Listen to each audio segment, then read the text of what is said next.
Bonjour, mon nom est Elfie Morin, je suis directrice générale des Produits du Québec. Il me fait plaisir de vous présenter le premier épisode de notre nouveau balado, L'arrière-boutique. J'ai eu la chance de m'entretenir aujourd'hui avec Valérie Védrine. Valérie a plus de 20 ans d'expérience dans l'industrie du marketing et a fondé tout récemment l'OBNL Masse-Critique qui propose d'accompagner des entreprises dans l'adoption de pratiques plus responsables et durables au niveau de leurs initiatives communication marketing. Elle est aussi membre du conseil d'administration des Produits du Québec. Je vous souhaite une bonne écoute. Bonjour Valérie. Bonjour Elfie. Merci d'être ici aujourd'hui. Je vais prendre quelques minutes peut-être pour te présenter. Tu sais, Valérie, tu as une carrière très, très riche au niveau marketing. Tu as travaillé pendant plus de 20 ans dans des grandes entreprises de mode. Tu as géré des grandes équipes, pas seulement la mode, en fait, dans les biens de consommation courante aussi. Puis après toute cette carrière-là, tu as pris la décision, en fait, de fonder un organisme à but non lucratif qui est Masse-Critique. C'est tout un changement quand même. Et nous, on a eu l'occasion, en fait, de se côtoyer dans ta carrière en termes de vice-présidente marketing. Fait que moi, j'étais en agence à ce moment-là. Fait qu'on s'est connus un peu là. Et là, nos chemins se recroisent parce que Masse-Critique a aussi amené un peu ta nomination sur notre conseil d'administration comme administratrice. Fait que c'est le fun de te retrouver aujourd'hui dans ce parcours-là. Merci beaucoup d'être là. Non, mais merci pour l'invitation, vraiment. J'ai envie de te demander d'emblée que tu nous expliques un peu Masse-Critique, qu'est-ce que c'est comme organisme exactement, puis comment il intervient pour les entreprises. Alors, Masse-Critique, c'est un OBNL, donc organisme à but non lucratif, qui provoque la transformation durable et responsable de l'industrie de la communication et du marketing au Québec. Donc, on est vraiment sur le regroupement d'une communauté de pratiques, de réunir l'ensemble de l'industrie de la communication et du marketing. Ça veut dire autant les départements marketing que les agences de publicité, que les médias, que les agences médias, production publicitaire, etc. Donc, vraiment l'ensemble de cet écosystème-là. Et on est là pour les éduquer sur, dans le fond, le rôle que l'on peut jouer dans la transition écologique, les changements qu'on peut apporter dans nos pratiques. Et co-créer ensemble, dans le fond, des nouveaux standards, des nouvelles mesures pour faire évoluer notre métier. Puis pourquoi Masse-Critique, les mots Masse-Critique? Oui, bien, en fait, ce qu'on veut, c'est atteindre une masse critique pour provoquer le changement. Donc, c'est cette idée de point de bascule. Tu sais, une masse critique, c'est vraiment le moment où tu as assez de personnes, finalement, où un mouvement est assez grand pour pouvoir faire un point de bascule et faire une transformation. As-tu déjà établi un peu, c'est quoi la masse critique actuellement dans ce que tu vises comme développement pour l'organisme? Bien, écoute, je dirais pas en termes de nombre, parce que, tu sais, l'industrie change, évolue beaucoup, mais c'est sûr qu'on a une idée. Il y a certains joueurs qui interviennent, qui vont accélérer, qui ont déjà commencé, ou certains joueurs qui vont accélérer la transition. Si je peux en nommer certains, c'est sûr que si certaines grandes entreprises de leur département marketing déjà commencent à prendre des pratiques de marketing responsable, ça va inspirer d'autres plus petites et plus... T'as ça, mon décor. Ça va inspirer d'autres entreprises à suivre le pas. Ça va inspirer aussi certaines agences marketing à suivre le pas.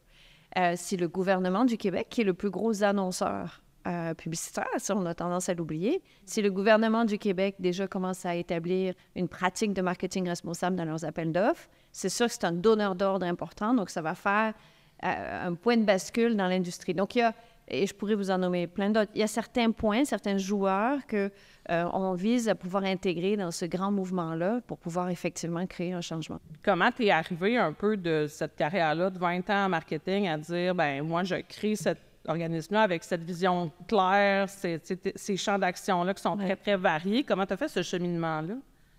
En fait, je te dirais 2 étapes importantes. Donc, les 10-15 dernières années de ma carrière, je les ai fait dans le commerce de détail, dans la mode. Et pour moi, j'ai commencé dans le fond chez Jacob. Après, j'ai eu la chance d'aller au groupe Ratemans avec Smart Set, plus tard Ratemans chez Aldo. Donc, j'ai vraiment travaillé dans des belles entreprises, j'ai eu de la chance. Mais rapidement, j'ai réalisé l'impact que la mode avait sur la perception que la femme a d'elle-même. OK? Et on était à une époque, quand j'ai commencé chez Jacob, où on avait vraiment des scandales où des femmes trop maigres, anorexiques, faisaient les défilés de mode, si tu te souviens. Donc, avec Jacob, on a été les premiers à signer la charte de non-retouche des mannequins. Bref, grande histoire courte. La diversité et l'inclusion et la représentation saine, dans le fond, d'un corps au niveau de la mode est vraiment quelque chose qui me touche beaucoup, tout au long de ma carrière. Quand je suis arrivée dans le dernier emploi chez Rickman, où j'étais vice-présidente marketing et e-commerce, Rickman, c'est une marque qui a à cœur la diversité, qui a des vêtements pour tous les corps et tous les âges, etc. Donc, j'ai fait beaucoup de campagnes à ce moment-là. Mais on dirait que plus tu fais de campagnes qui touchent les consommateurs sur vraiment qui ils sont, leurs valeurs. Donc, quand tu dépasses le produit, quand tu pars de la raison d'être de ta marque et de ton entreprise, tu réalises l'impact que tu as. Et c'est quand j'ai commencé à travailler avec mes équipes à mettre des femmes handicapées, par exemple, qui font du sport, en vêtements de sport, ou commencer à me demander, les femmes de tous âges, tu sais, on a encore un très gros tabou avec l'âge. Hein? Des femmes passées 50 ans sont très rarement en photo dans les vitrines.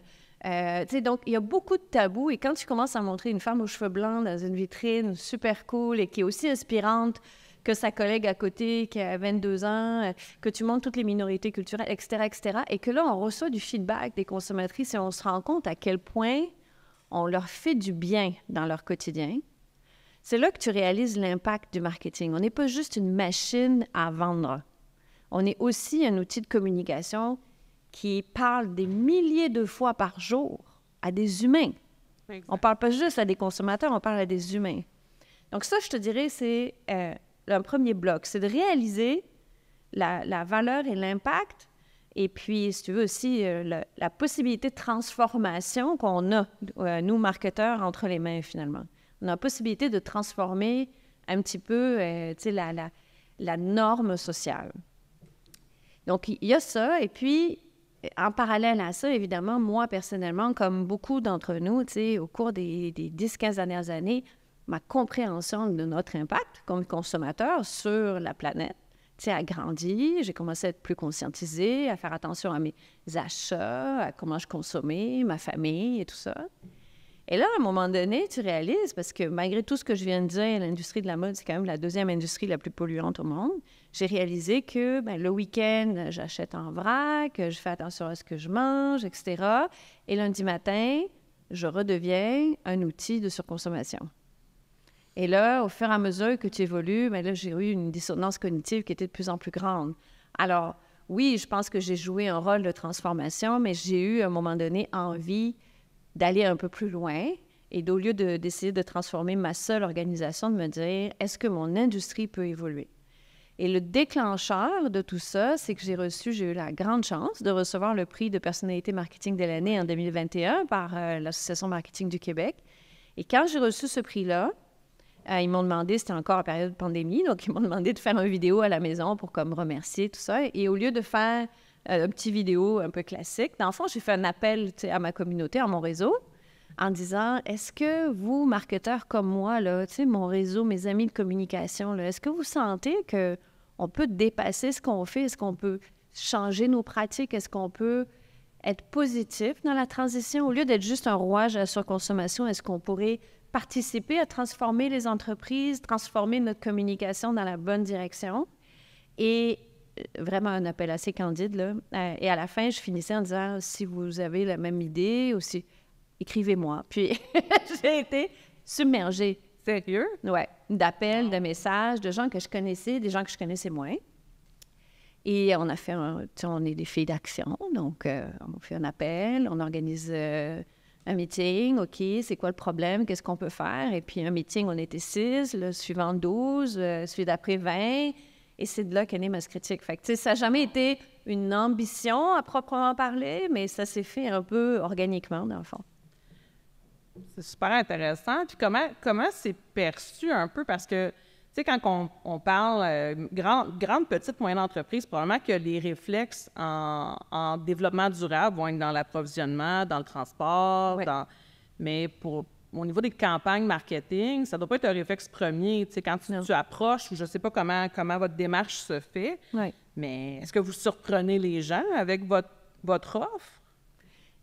Absolument. En fait, de manière générale, les industries de services n'ont pas été tellement montrés du doigt ou étudiés sur leur impact, si tu veux, sur l'environnement. Hein, on s'est beaucoup, comme tu le dis, focusé sur l'approvisionnement, la production, l'extraction, bon.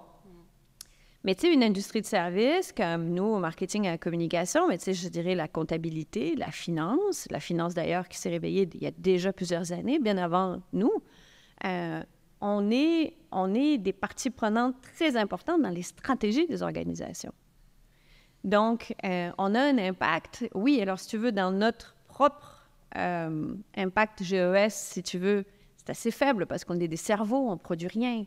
Mais l'impact vraiment en influence sur les organisations est colossal. Puis d'ailleurs, on a fait une étude dans la dernière année qui est justement pour mesurer ça. Parce que, exactement à ton point, les gens étaient comme, oui, mais dans les ordres de grandeur, ça représente quoi? Donc, on a fait une mesure sur l'impact de l'influence publicitaire au Québec. OK? Donc, l'impact, dans le fond, de la publicité sur la consommation, la surconsommation et quel type de produit est-ce qu'on pousse. Pour réaliser, dans le fond, que juste en un an, on représente une croissance de 16 % des GES par Québécois. Par les produits additionnels. Par les produits additionnels qui sont achetés grâce aux publicités. OK. OK, donc c'est assez important. Puis quand tu arrives avec des résultats comme ça auprès d'une multinationale qui dit « Ouais, mais mes profits sont faits par les produits additionnels que je vais vendre, par exemple. » Oui. Mais en fait, tu sais, moi, je suis très pragmatique. Dans le fond, j'ai été dans ces sièges-là, donc je comprends très bien la réalité. Tu sais, on peut partir sur des discours très philosophiques au niveau du marketing en disant, oui, mais est-ce qu'on a encore besoin de marketing, de communication dans une période où on questionne la surconsommation? Mais tu vois, moi, je vais même pas là, mais je me dis, je comprends ta réaction, mais déjà, quand tu fais une campagne publicitaire, tu peux déjà faire de meilleurs choix. Des meilleurs choix au niveau de ta production publicitaire, des meilleurs choix au niveau des médias que tu utilises, des meilleurs choix au niveau de tes événements de relations publiques. Commençons par là. Hein? Commençons par là, mesurons, commençons par là, prenons des bonnes pratiques. Puis, finalement, ce qu'on se rend compte, c'est que deux choses. Un, les meilleures pratiques pour les consommateurs sont souvent les meilleures pratiques pour la planète. Effectivement.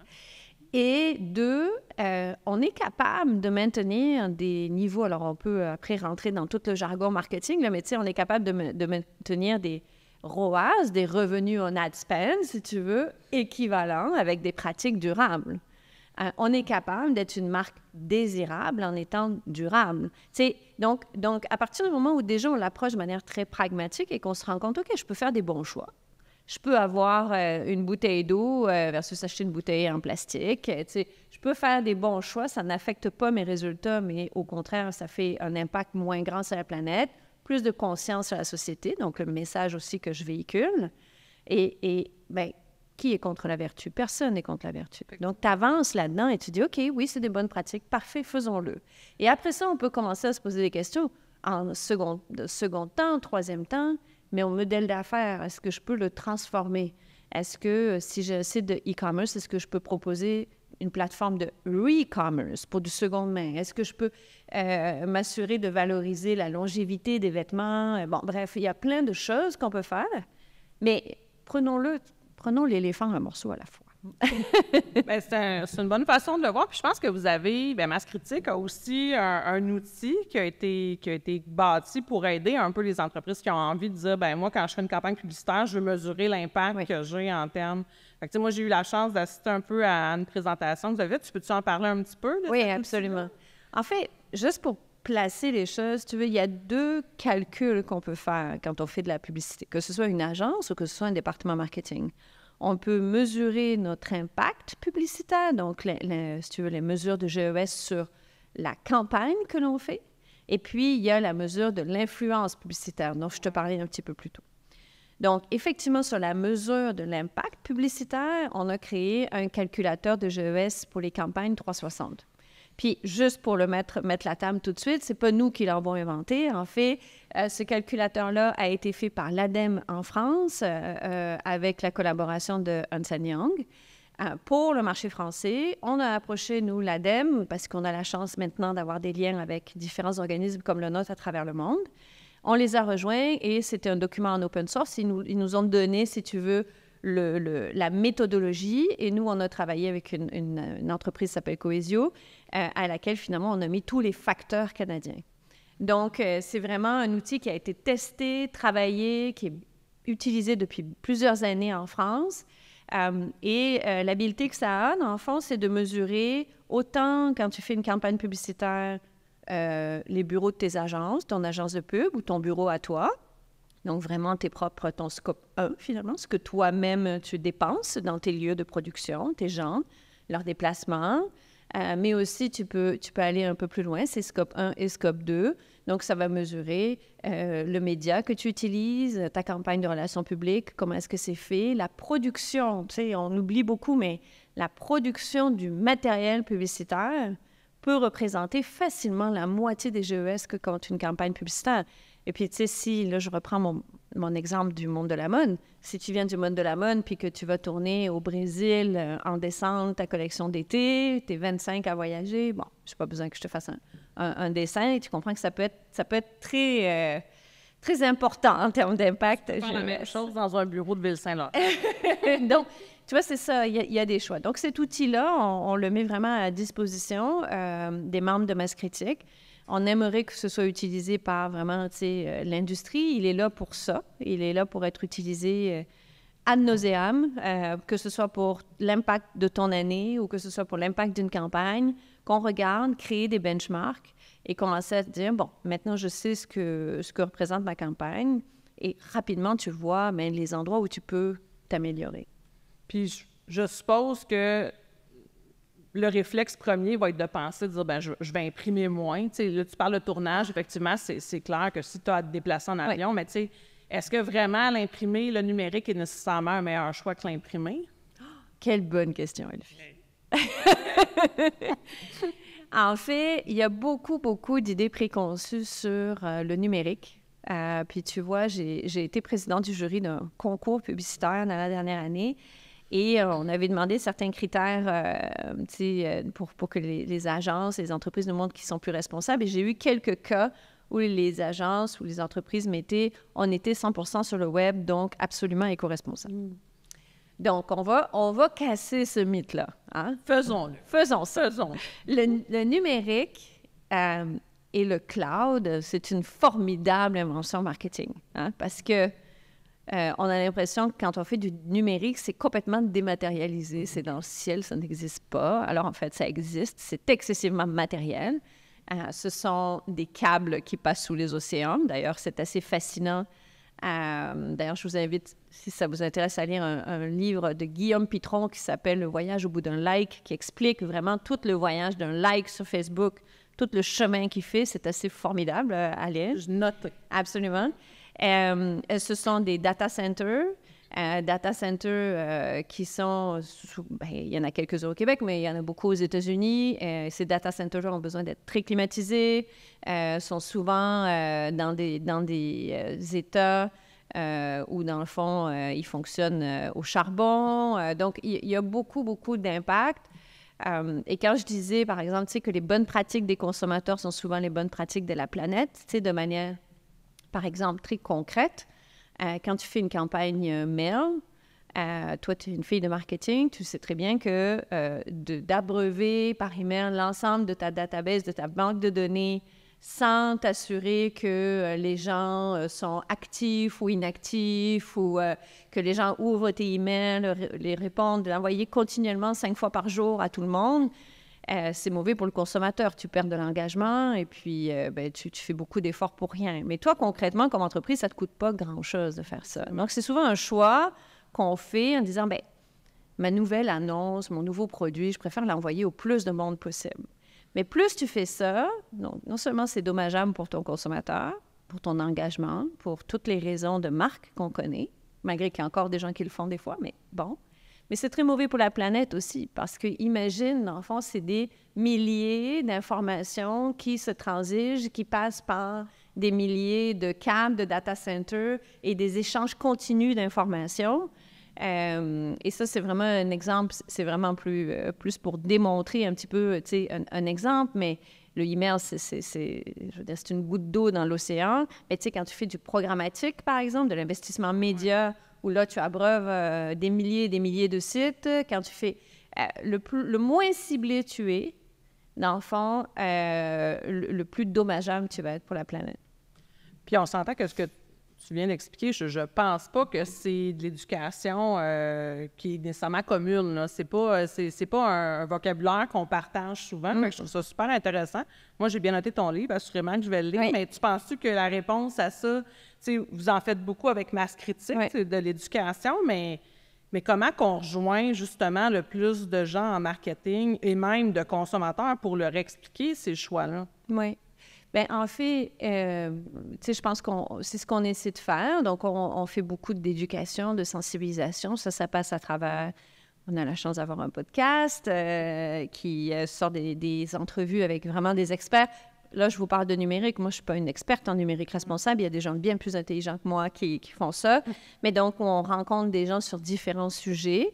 On montre aussi des entreprises qui ont fait des choix et qui ont été capables et qui sont capables d'avoir autant de succès, si ce n'est plus qu'avant, mais avec des bonnes pratiques.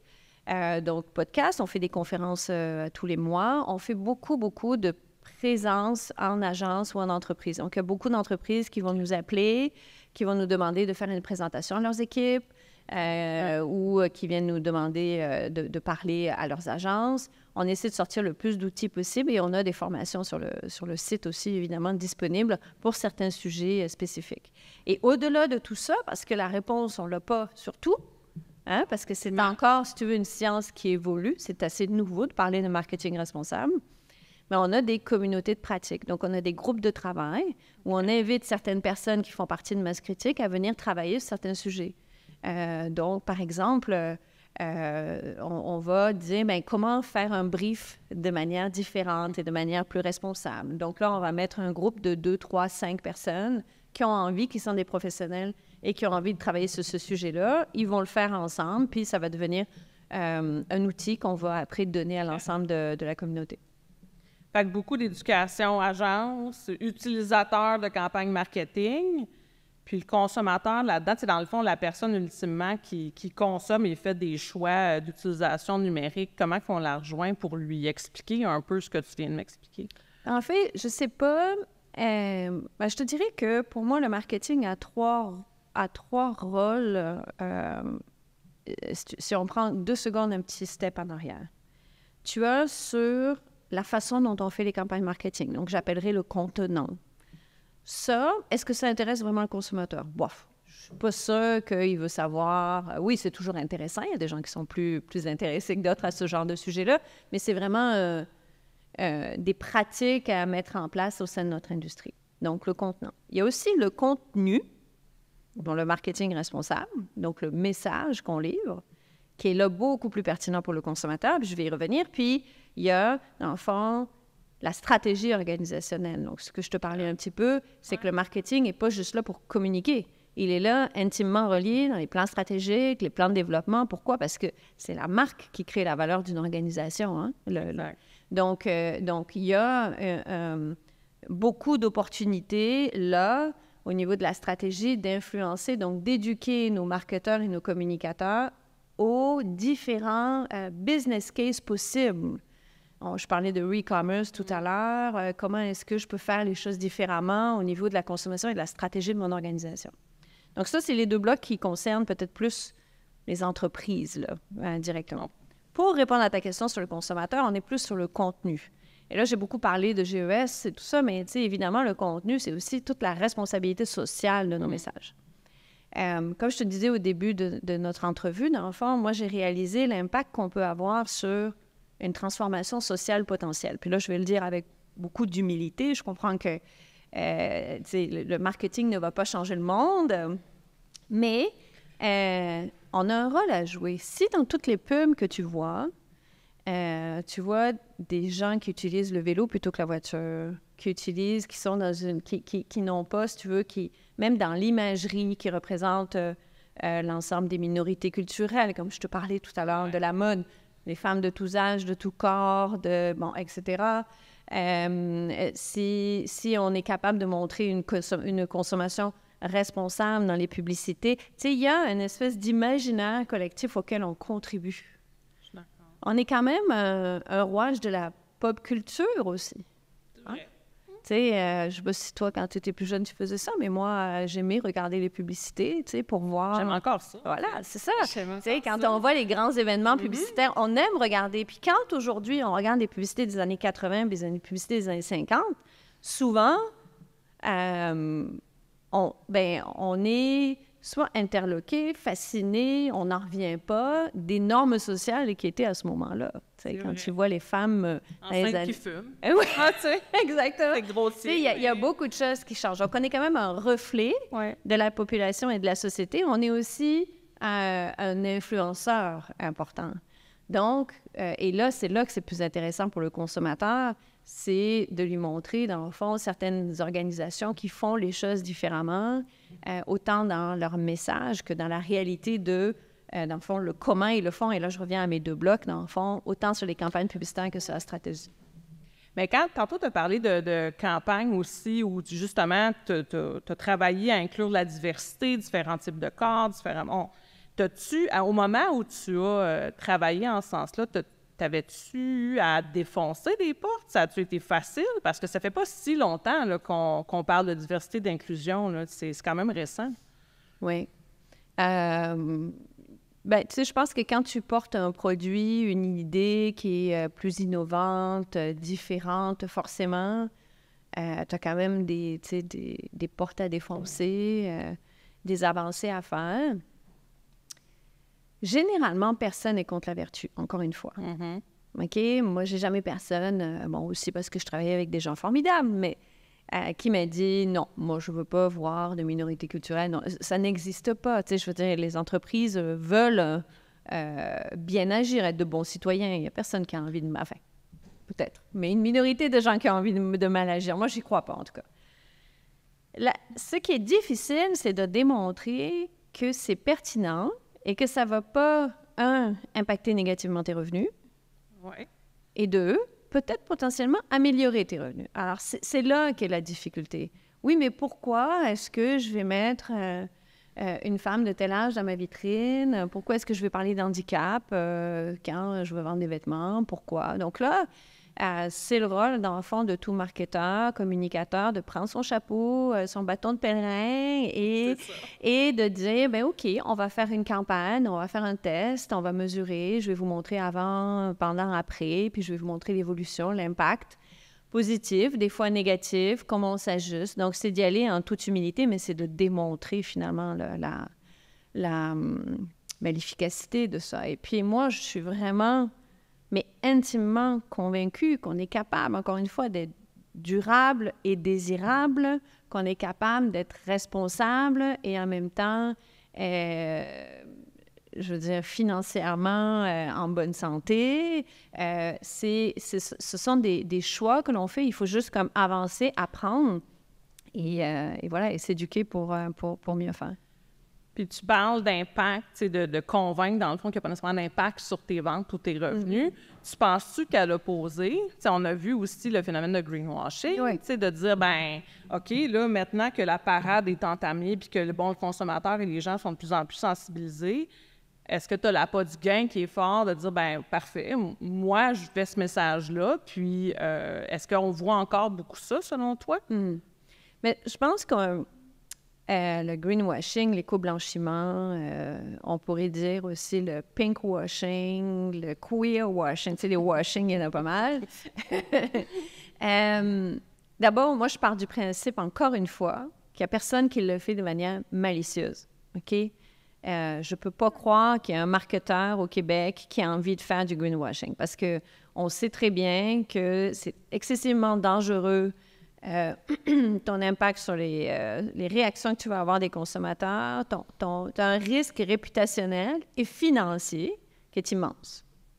Donc, je pars du principe que quand on fait du greenwashing, on le fait par manque de connaissances et manque d'éducation. Puis, moi, j'ai beaucoup d'humilité là-dedans parce que quand je regarde aujourd'hui des campagnes que j'ai faites dans le passé, je vois que j'ai fait du greenwashing. J'ai pas fait du greenwashing pour le vouloir. J'ai fait du greenwashing parce que je ne comprenais pas tous les tenants et aboutissants de certains mots. OK. Tu sais, quand tu utilises des mots comme net zéro, carboneutre, tu sais, il y a un paquet de mots qui peuvent être galvaudés dans nos communications tous les jours, mais qui ont une vraie signification. Donc, encore une fois, je crois que ça part de l'éducation. C'est important d'éduquer les marketeurs sur les choses à faire et les choses à ne pas faire. OK. Ce qui est difficile au Canada et au Québec, c'est qu'on n'a pas de législation sur l'éco-blanchiment. Et nous, Masse-Critique, il y a la loi de la protection du consommateur, mais tu vois, spécifiquement, par exemple, si je regarde la France, il y a vraiment des lois très précises qui évitent l'éco-blanchiment. Et nous, Masse-Critique et l'ensemble de nos joueurs, dans le fond, on appelle à plus de législation. On appelle à ce que le gouvernement mette en place de la législation pour, justement, qu'on ait un carré de sable et qu'on sache quoi faire, pour nous forcer à nous éduquer sur les do's and don'ts. Tu sais, moi, j'ai commencé ma carrière dans l'industrie de l'alcool, de la bière. Et quand tu fais une publicité pour la bière, tu sais exactement ce que tu peux faire ou tu ne peux pas faire. C'est-à-dire, tu sais très bien la façon dont tu peux montrer une bouteille à l'image, les termes que tu utilises ou pas. Je veux dire, c'est très, très régi. On devrait faire la même chose sur le greenwashing pour éviter le greenwashing, dans le fond. Puis, il y a aussi un autre aspect qu'on ne voit pas, c'est qu'il y a souvent, justement, il y a des organisations qui, elles, sont très conscientes que ce sont des sujets difficiles à discuter. Donc, ils font ce qu'on appelle du greenwashing, c'est-à-dire qu'ils ne parlent pas de leur bon coup. Okay. Et ça, j'ai rencontré beaucoup d'organisations, en fait, qui font de très, très belles choses et qui n'en parlent pas parce qu'ils ont peur vraiment du backlash qu'ils peuvent avoir sur le marché. Et ça a un effet très négatif aussi, parce que ça empêche les organisations, dans le fond, de montrer que c'est possible, de montrer qu'on peut faire les choses différemment et que certaines organisations ont comme entamé le pas et qu'il faut les suivre. Donc, de ne pas parler des bons coups, c'est aussi négatif, si tu veux, que, dans le fond, d'en parler mal. Fait que, ouais, mais c'est vrai. Puis en même temps, je me dis, mais à quel moment tu as le droit de t'approprier un positionnement responsable en termes de communication, en termes de marketing? Y a-tu certaines actions clés qui doivent être en place? C'est-tu un investissement budgétaire dans l'entreprise qui doit représenter X % de la masse salariale, par exemple? C'est quoi? Qu'est-ce que ça fait? Regarde, ce que je te dirais de manière très macro, c'est que, d'abord, le green, appelons-le comme on veut, c'est pas une tendance. OK? Ça devrait être un mouvement de fond. Et ça ne peut pas être l'apanage de votre département de communication ou de marketing. On ne peut parler, dans le fond, de nos investissements ou de nos transformations en développement durable que si vraiment les actions sont réalistes, les actions sont profondes au sein de l'organisation.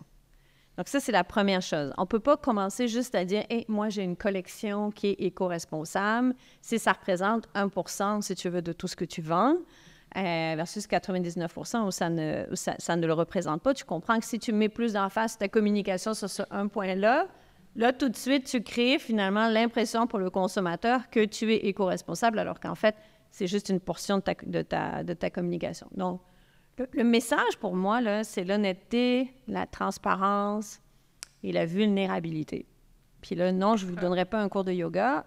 Ce que je suis en train de dire, en fait, c'est qu'en marketing, on a beaucoup appris à glorifier des petits détails qui nous rendent distincts et meilleurs que le compétiteur. Right? C'est vrai. Là, il faut apprendre. Les USP. Exactement. Là, il faut apprendre à être capable de parler de nos échecs et des choses qu'on ne fait pas si bien, mais de montrer où on va. Donc, de devenir vulnérable, de devenir transparent et de dire, écoutez, moi, je fais cet événement-là. Voilà les choses que j'ai mis en place pour que ce soit un événement plus éco-responsable. Est-ce que je suis parfait? Non, je le sais. Mais voilà, j'ai mis en place une feuille de route et au fur et à mesure des prochains mois, années, je vais mettre en place les choses. Versus de dire, je suis un événement éco-responsable. Je comprends. Puis tu as parlé de légifération. Je trouve ça super intéressant parce qu'on a un peu le même défi avec les produits du Québec, dans le sens où, tu sais, quand on regarde l'achat local, c'est facile de mettre une fleur d'Elysée devant un produit puis de dire ce produit-là est fabriqué, conçu, produit, peu importe le terme, au Québec. Penses-tu que ça serait nécessaire d'aller vers une légifération pour aussi légiférer l'utilisation, en fait, des terminologies de produits locaux? Ah, mais écoute, alors là, tu es beaucoup plus calé que moi sur ce sujet-là. Je sais, mais je veux t'entendre. Mais oui, absolument. En fait, il y a un mythe où on a l'impression que quand il n'y a pas de législation, on crée mieux. Puis ça, il n'y a pas un créatif qui va être d'accord avec ça. Dans le fond, la création, c'est beaucoup plus facile quand on a un champ d'expertise, quand on a un carré de sable assez limité. Hein? Si demain, moi, je viens te voir, puis je dis, OK, Elfie, crée-moi une campagne, puis là, tu vas me dire, OK, mais qu'est-ce que je veux faire? Peu importe. Vas-y, comme libre comme un oiseau. Ben, tu créeras rien. Je vais créer quelque chose qui ne sera pas ce à quoi tu t'attends.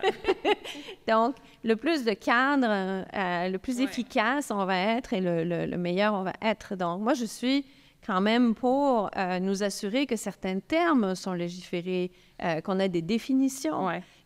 Je rêverais même, on rêve, allez. Dis-moi. Allez, dis-moi.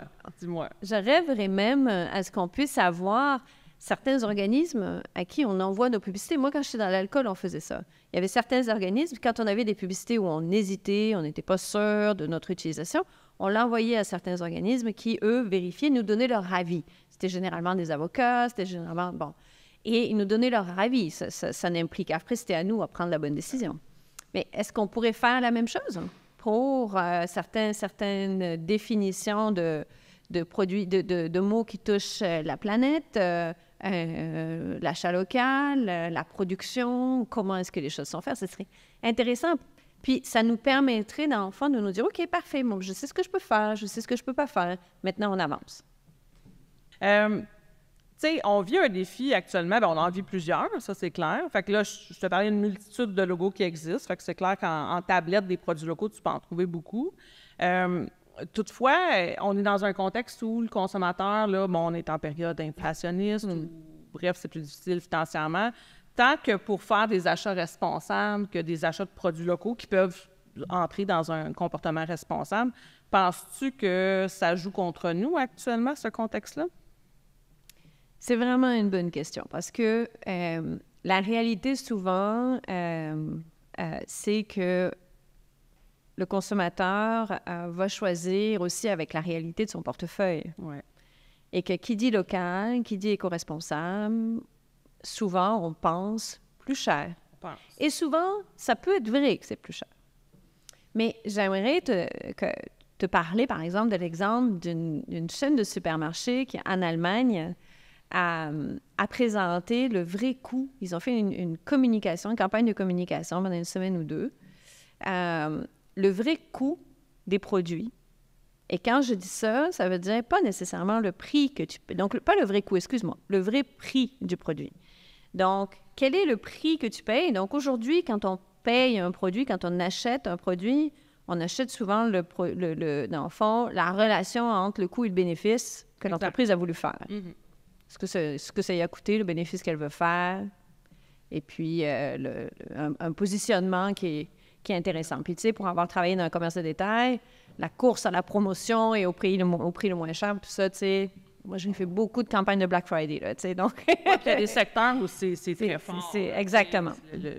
Donc, c'est souvent basé là-dessus. Ce qu'on ne prend pas en considération, si tu veux, c'est le coût environnemental de certains produits, le coût social de certains produits. Et donc, dans cet exemple-là de ce supermarché en Allemagne, dans le fond, ils montraient 2 produits équivalents. Je pense que c'était des produits alimentaires. Et ils mettaient, bon, mais telle tomate coûte, je sais pas, là... C'est pas grave. Peu importe, tel prix. Et telle tomate coûte son vrai prix devrait être 5 fois ce que vous payez aujourd'hui. Pourquoi? Parce qu'elle arrive de loin, l'extraction, le déplacement, le coût social, etc., est beaucoup plus grand. Donc, je trouve que c'est intéressant parce que souvent, comme consommateur, on a l'impression qu'on achète le meilleur prix et que même si c'est au déprimant, dans le fond, soit du produit local, soit du produit plus éco-responsable et tout ça, mais on ne réalise pas, dans le fond, le coût de cet aliment-là ou de ce produit-là en termes environnementaux, social, tu sais, les revenus qui ne se font pas ici, tout le maillage social qui existe derrière aussi les produits qui sont locaux. Et ça, je trouve que ce serait une bonne campagne d'information aux consommateurs. Moi, je trouve ça très intéressant. Je ne sais pas comment arriver à ce calcul-là, mais je trouve ça hyper intéressant. En ce sens-là, nous, on est déjà en train de faire, je pense que tu le sais, une étude d'analyse économique pour justement essayer de mesurer c'est quoi l'impact du coût, ou en fait, l'impact, le bénéfice économique et le bénéfice en termes d'impact sur les GES, d'acheter local versus acheter un produit, parce que ça vient beaucoup éduquer le consommateur. Oui. Le consommateur il veut faire le meilleur choix. Des fois, c'est identifié, des fois, ça ne l'est pas. Puis quand ça l'est, ben oui, mais ça apporte quoi? Parce que ça revient souvent au prix, surtout dans le contexte actuellement. Fait que je trouve que tu as tout à fait raison. Puis je vais vraiment regarder cet exemple-là parce que je trouve ça hyper intéressant. Absolument. Merci beaucoup. Puis Valérie, j'aimerais revenir un peu, on a parlé un peu de ta carrière, de ton cheminement, ce qui t'a amené vers Masscritique, ce qui t'a amené un peu à créer cet organisme-là. On parlait de la Masscritique en tant que telle, mais c'est quoi à court, moyen terme? Comment tu vois évoluer Masscritique, en fait? Est-ce que tu as déjà réfléchi à ça ou tu vois un peu la réceptivité puis tu vas bâtir avec ça? Avec Masscritique, on est tout nouveau, en fait. On a été créé, on s'est lancé à C2 Montréal en septembre l'année dernière. Donc, tu vois, déjà cette année, on est à peu près déjà à 1700 influenceurs qui font partie de Masscritique. Donc, on est vraiment, vraiment heureux. Et pour la date anniversaire, on a, par exemple, créé avec InfoPresse le premier sommet communication marketing à impact qui va avoir lieu le 27 septembre au Club Soda. Donc, je pense qu'il y a, tu sais, c'est vraiment intéressant, c'est que ça montre un premier milestone vraiment intéressant. Je sens qu'il y a un engouement. Ben, c'est souvent, on me dit, mais quelle a été la réaction de l'industrie quand vous avez lancé Masscritique? En fait, on est arrivé, je pense, avec la bonne question au bon moment parce que dès qu'on a lancé, on a eu beaucoup, beaucoup d'engouement sur le « OK, oui, moi aussi, je sens la même chose. Qu'est-ce qu'on fait? » Donc, on est beaucoup là-dessus. Je pense que l'industrie se réveille. Alors ça c'est un KPI formidable. Tout à fait. Donc, les prochaines étapes, ben, c'est, dans le fond, de solidifier cette base-là, de pouvoir... il y a plein de sujets sur lesquels on veut faire des livres blancs. On a fait donc quelques études déjà. On veut pouvoir rallier plus d'entreprises. Le gouvernement du Québec, ça serait formidable. Je lance un appel. Je fais passer le message. Donc, il y a beaucoup, beaucoup de choses qu'on veut faire, beaucoup de formations. Éventuellement, est-ce que ça devient des événements qui se font? Je trouve que c'est ce que fait Finance durable est très, très intéressant. Donc, est-ce qu'on pourrait... même soit le faire ensemble, même, tu sais, Je dirais que moi, ma vision serait de dire, quand j'étais dans un comité exécutif, quand j'étais vice-présidente dans des organisations, autour de la table, j'avais qui? J'avais les opérations, les opérations de la production, j'avais la finance, marketing et vente, et le tout chapeauté par mon président ou ma présidente. C'est tous ces pôles-là ensemble, tu sais, qu'il faut rallier dans une organisation pour pouvoir faire des transitions. Les gens de production sont très intéressés par ce qui se fait en marketing et vice-versa. Les gens de finance, on est tous interreliés. Est-ce qu'on pourrait vraiment voir dans chacun de ces corps de métier-là comment est-ce qu'on peut faire des transitions et, dans le fond, créer peut-être un événement où on est tous ensemble, où chacun de ces corps de métier parle à chacun des responsables des organisations, mais aussi avec une vision commune de comment est-ce qu'on peut faire évoluer les choses. Après ça, il y a plein d'autres choses qui vont arriver pour Masscritique. Beaucoup de conférences, de formations avec plein d'organismes. Et dans le fond, notre calculateur de GES, des campagnes publicitaires, là, donc, on l'a lancé au printemps, début de l'été, dans le fond, 2023. Et ce qu'on aimerait faire, c'est pouvoir amener les entreprises à partager, à l'utiliser, évidemment, et à partager leurs résultats de manière à ce qu'on puisse se faire un benchmark d'industrie et de manière à ce que, année après année, on puisse commencer à mesurer l'évolution de notre industrie. Commencer à dire, bon, mais voilà d'où on est parti. Et en 2030, est-ce qu'on peut se mettre des objectifs pour 2030, pardon, et puis d'ici là, est-ce qu'on arrive à mesurer nos objectifs? Donc, voilà. Mais c'est très ambitieux, mais... Bien, tu ne manqueras pas de travail. Non. Moi, j'ai un passé aussi où j'ai été en grande entreprise, puis je sais des fois à quel point les entreprises sont un peu frileuses à partager leurs résultats. Tu dois un peu vivre le même genre de défi. C'est-à-dire que, tu sais, pour bâtir un peu toute cette crédibilité-là, tu as besoin de partage de résultats. Comment ça se passe à ce jour? Mais tu as raison, tu mets le doigt dessus. Les organisations n'ont pas envie de montrer leurs résultats parce qu'on n'est pas fiers. C'est ça la réponse. On n'est pas fiers. On n'est pas fiers de montrer qu'on a un impact. Et puis souvent, on voit ces résultats-là, puis on a un petit soupir de découragement. Oh mon Dieu, même ma communication marketing, je pensais que je m'en sortais en mettant des bacs de recyclage à mon bureau. C'est pas assez. Faut que je ramasse ce qu'il y a dedans. Donc, bon, je plaisante, mais c'est vrai que la montagne a l'air immense à gravir, puis je dis pas qu'elle l'est pas. Il y a beaucoup de choses à transformer. Mais prenons les choses un pas à la fois. Nous, on invite les organisations à nous partager leurs résultats de manière non nominative. En fait, ce qu'on veut, c'est vraiment créer un benchmark. Donc, j'ai pas besoin de savoir qui est derrière la campagne. Et on ne le partagera pas, dans le fond. Ce qu'on veut, c'est commencer à dire une bonne campagne marketing, ça peut aller de combien d'impact GES à combien, c'est quoi les bonnes pratiques, et dans le fond, partager avec l'organisation. Donc, je dirais que les organisations qui sont frileuses, je les inviterais à dire, oui, mais vous partagez à the greater good, au bien commun, dans le fond, en partageant, et on s'assure de ne pas divulguer ce que vous ne voulez pas qu'on divulgue. Bien, comme tu disais, ça prend quand même une certaine humilité de dire, ben, tu sais, moi, j'ai envie de faire meilleur, donc pour faire meilleur, je dois partager, ça fait partie de la démarche pour aider. Fait que moi, je trouve ça tout à votre honneur d'avoir bâti cet outil-là. Je trouve qu'il a l'air très intéressant et je m'engage à l'utiliser prochainement. Peut-être pas dans notre prochaine campagne, mais prochainement. Formidable. Je trouve que ça fait partie de notre démarche aussi. Moi, ça fait un peu le tour de ce que j'avais envie d'échanger avec toi aujourd'hui. J'ai envie avant de conclure, j'ai deux choses. Premièrement, je voudrais t'offrir l'occasion, comme si c'était vraiment une occasion rêvée. As-tu une question que tu aimerais, toi, me poser? As-tu quelque chose que tu aimerais me demander? Écoute, moi, je trouve que je te remercie de me donner cette possibilité. Ça me fait plaisir, je ne le donne pas à tout le monde. Je te ferai pas chanter une chanson. Tu peux, on va couper au montage, tout simplement. Moi, ce que je trouve intéressant dans n'importe quelle démarche d'entrepreneuriat, quand on veut transformer les choses, c'est de partager ce qui a été difficile. Ouais. Alors, toi, Elfie, là, ça fait combien de temps que Produits du Québec existe? Ça fait depuis le 14 avril 2022, si je prends la conférence de presse comme étant la naissance. Mais avant ça, il y a des gens qui ont travaillé quand même au développement de ce qui a été présenté. Mais disons que 14 avril 2022, c'est la date. Qu'est-ce que tu trouves le plus difficile dans ton rôle aujourd'hui et qu'est-ce que tu fais pour surmonter cette difficulté-là?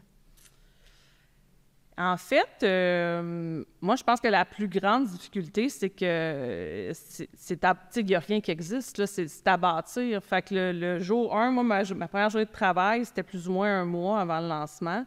Et à ma première journée de travail, je suis allée acheter mon ordinateur. Là, on est loin des départements technologiques que tu arrives, tu te fais installer, on t'attend, ton guide, ton site, tes RH. Il n'y en a pas. Il n'y a pas d'RH, il n'y a pas de technologie, il n'y a rien, c'est toi. Fait que c'est un peu, puis tu es supporté, tu as un CA, tu as des gens derrière toi, c'est quand même qu'il n'y a rien qui existe, là. Fait que tout est à construire, bâtir. Fait que le futur est modulable. C'est modulable selon un peu ce que tu vas choisir. Fait que tu as une grande imputabilité dans les décisions que tu prends ou dans les choix que tu fais, ou des fois, ils sont anodins, mais ils ont une cascade de conséquences que tu ne vois pas nécessairement parce que tu n'as pas vécu ça dans le passé. Bâtir une organisation comme Produits du Québec qui a une mission incroyable, qui est hyper intéressante, qui a un support gouvernemental, qui a un CA extrêmement fort, avec des gens comme toi qui sont convaincus que la mission est la bonne. Mais on est quand même dans un défi de dire, OK, on avoue qu'on construit, on peut se tromper, on refait, on fait différemment. Mais en même temps, moi, j'aime beaucoup ça, parce que ça me permet de dire, bon, bien, on a droit à l'erreur, on a le droit de penser que c'est pas la meilleure façon, puis on a le droit de le faire quand même rapidement aussi. On n'est pas obligé d'avoir plein de processus paliers, on est petit encore. Donc, de pouvoir avancer rapidement avec humilité, transparence, avec ce support-là, moi, je trouve que c'est une chance inouïe, tu sais. Fait que c'est difficile, à ta question, c'est difficile, mais moi, ça me convient, tu sais. Moi, j'adore ça. Puis un an plus tard, vous êtes à combien d'entreprises adhérentes? On est à 130, je pense, 129, 130, 51 000 produits vérifiés. Incroyable. Fait que les entreprises qui sont engagées s'engagent et décident. On est quand même dans une phase comme celle de Masse Critique où c'est quand même early adopter un petit peu. Parce que tu y crois que tu embarques dans le produit du Québec en ce moment, parce qu'on n'est pas dans une notoriété qui est aussi forte que celle d'Aliments du Québec, par exemple. Fait qu'on a quand même été chercher 130 entreprises qui payent une adhésion, qui décident d'utiliser la marque comme un outil de commercialisation. Donc, qui ont fait un processus de vérification aussi, là, qui se sont tapés une démarche de réaction qui n'est pas nécessairement complexe, mais il faut le faire quand même. Donc, moi, je trouve qu'après 1 an et des poussières, c'est super. Là. Colossal. C'est super. Bravo. Merci. Je suis contente que tu m'aies donné la chance de l'expliquer. Bravo, Elfie. Bravo. Fait que ça conclut notre première partie. Puis après ça, j'ai une partie pour toi où j'aimerais ça te poser des petites questions locales. Fait que là, c'est la portion un peu plus ludique. C'est juste pour le plaisir un peu. Puis en même temps, c'est quand même dans la thématique locale. Fait que dans le pot, ici, j'ai des questions locales. Fait que elles sont très variées. Si tu n'en aimes pas une, on en fait 3. Si tu n'en aimes pas une, c'est pas grave, on en pige un autre. Là. Si tu n'as pas de 10, c'est juste pour le plaisir un peu. On voit ce que ça donne, puis ça s'ouvre. Donc, je t'invite à en piger une. Quel est notre plus bel attrait au Québec? Ben moi, je suis une immigrée. Hein? Moi, je suis arrivée en 95 de la France. Et moi, j'ai décidé de m'installer ici. Donc, pour moi, le plus bel attrait au Québec, c'est vraiment les gens. Ça fait donc presque 30 ans que je suis ici. Je ne suis pas partie. Je fais partie de ces Français-là qui sont restés. Mais c'est vraiment les gens. Puis quand je dis ça, bon, on peut dire, bon, ouais, c'est mignon. Mais c'est aussi un côté très... Là, si je parle du monde du travail, un côté très pragmatique, donc très concret. Je trouve qu'au Québec, on réfléchit aux problèmes, mais on veut résoudre les problèmes. Et puis, il y a une ouverture à l'innovation puis au changement qui me fascine tout le temps. Dynamisme. Moi, maintenant, quand on me demande, bon, si tu pouvais habiter n'importe où dans le monde, tu irais où? Je dis toujours, ben, je resterais au Québec. Parce que moi, j'ai choisi ce pays-là, puis vraiment, j'irai nulle part ailleurs. OK, on essaie un autre. Petite fraise des champs ou bleuet du lac. Ah, bleuet du lac. Qu'est-ce que c'est bon! Ah oui, vraiment. Puis tu cuisines-tu? Je cuisine. Absolument. Avec le bleuet? Le bleuet, moi, je l'aime sur mon petit yaourt le matin avec un petit peu de sirop d'érable. OK. Des fois, c'est pas juste un petit peu. Mais le bleuet, j'adore ça. J'adore ça. Même des tartes au bleuet, la confiture de bleuet, je suis vraiment grande fan. Ce qui est bien, c'est que tu as nommé sirop d'érable et bleuet en même temps dans une recette de 3 éléments. C'est très bien. Au niveau local, empreinte, je te félicite. Je te félicite. Ah. Cabane à sucre ou petite cantine? Une autre, parce que je ne sais pas ce que c'est qu'une petite cantine. Ah, ben ça peut être une grosse. Mettons une pataterie, là. Tu sais, où ils vendent des poutines, des hot dogs, des hamburgers. Tu sais, une petite cantine. Un peu le modèle Valentine, mais tu en as des pas des franchises. Comme quand j'arrive à Tremblant, il y en a un qui s'appelle Benvenu. La pataterie chez Ginette, tu sais. Ah oui, je suis une mangeuse de poutine. Fait que plus poutine que cabane à sucre. Oui. Malgré que je suis une grande consommatrice de sirop d'érable. Bon, tout ce qui est péché, finalement. Fait que les deux. Les deux, mais j'aime vraiment beaucoup la poutine. Ou tu pourrais aller à la cabane à sucre du pied de cochon et là, avoir de la poutine avec du sirop d'érable. Probablement qu'il y a une recette comme ça, là. Ça pourrait être une option. Absolument. Super. Mais merci d'être prête pour le jeu, Valérie. Toi. C'était super intéressant de te recevoir, de briser la glace avec toi. Merci. Alors, merci. Et bravo et félicitations pour tout ce que vous faites. Merci beaucoup. Merci, à bientôt. Bye bye.